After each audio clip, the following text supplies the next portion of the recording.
पंतप्रधान नरेंद्र मोदींचा मुंबईत रोड शो 15 मे रोजी होणाऱ्या रोड शोसाठी भाजपची जय्यत तयारी। मुरलीधर मोहोळांच्या संपत्तीमध्ये 400% वाढ तर 7 वर्षात संपत्ती 5 कोटींवरून 24 कोटींवर। निवडणुकीच्या शपथपत्रात माहिती समोर।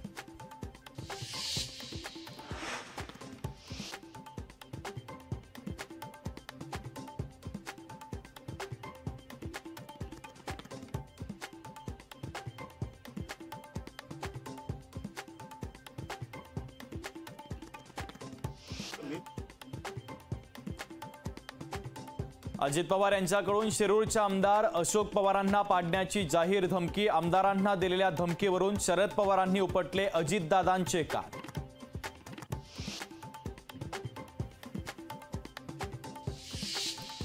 नगर दक्षिणचे उमेदवार निलेश लंकेंना अजितदादांकडून जिरवण्याची धमकी। नादी लागला तर त्यांचा बंदोबस्त करतो। अजितदादांचा भर प्रचार सभेत निलेश लंकेंना इशारा। कितीही आक्रमक बोललात तरी तुमच्या मनातलं माझ्याविषयी खरं प्रेम कमी होणार नाही। अजित पवारांनी केलेल्या वक्तव्यावर निलेश लंकेंचं ट्विट। हैदराबादला येथे हिम्मत असेल तर रोखून दाखवा। नवनीत राणांचा दोन्ही ओवेसी बंधूंना आव्हान। शांतिगिरी महाराज नाशिकमधून निवडणुकीच्या रिंगणात निवडणूक लढण्यावर ठाम। 5 मतदारसंघामध्ये शांतिगिरी समर्थक उतरवण्याची घोषणा। शांतिगिरी प्रस्थापितांना धक्का देणार। माजी मंत्री सुरेश जैन भाजपच्या वाटेवर। सुरेश जैन पत्रकार परिषद घेऊन भूमिका करणार स्पष्ट। स्वारगेट एसटी स्थानक पाण्यात तर मुसळधार पावसामुळे स्थानकात पाणीच पाणी। दिल्लीचे मुख्यमंत्री अरविंद केजरीवालांना मोठा दिलासा। केजरीवालांना 1 जूनपर्यंत अंतरिम जामीन मंजूर। 50 दिवसानंतर केजरीवालांची तुरुंगातून सुटका। छत्तीसगड पुण्यातील राज ठाकरेंच्या सभेच्या ठिकाणी भाजपचे बॅनर। बॅनरवर मनसेचं नाव नसल्यानं मनसेच्या नेत्यांमध्ये नाराजी।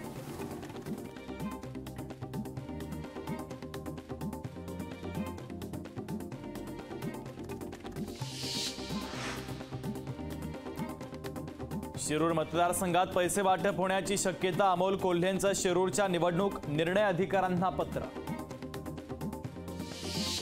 उद्धव ठाकरे उद्या पालघरच्या दौऱ्यावर। पालघरमधील विविध शिष्टमंडळांना ठाकरे देणार भेटी।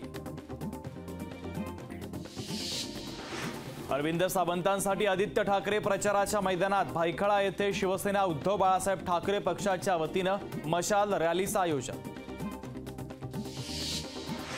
शिवसेना आमदार चंद्रकांत पाटील आणि रक्षा खडसेंमध्ये दिलजमाई। गुलाबराव पाटलांना चंद्रकांत पाटलांची नाराजी दूर करण्यात मोठं यश।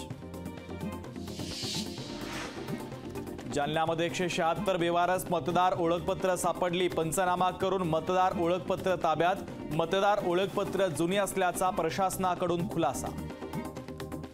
आज कणंगले तालुक्यात अवकाळी पावसाची हजेरी तर पारगाव आणि टोप परिसरात जोरदार पाऊस। इगतपुरी तालुक्यामध्ये अवकाळी पावसाची हजेरी तर अवकाळी पावसामुळे नागरिकांची उकाड्यापासून सुटका। पंढरपुरात लाच स्वीकारणाऱ्या पोलिसावर लाचलुचपत विभागाची कारवाई। 50,000 रुपयांची लाच स्वीकारताना रंगेहात अटक।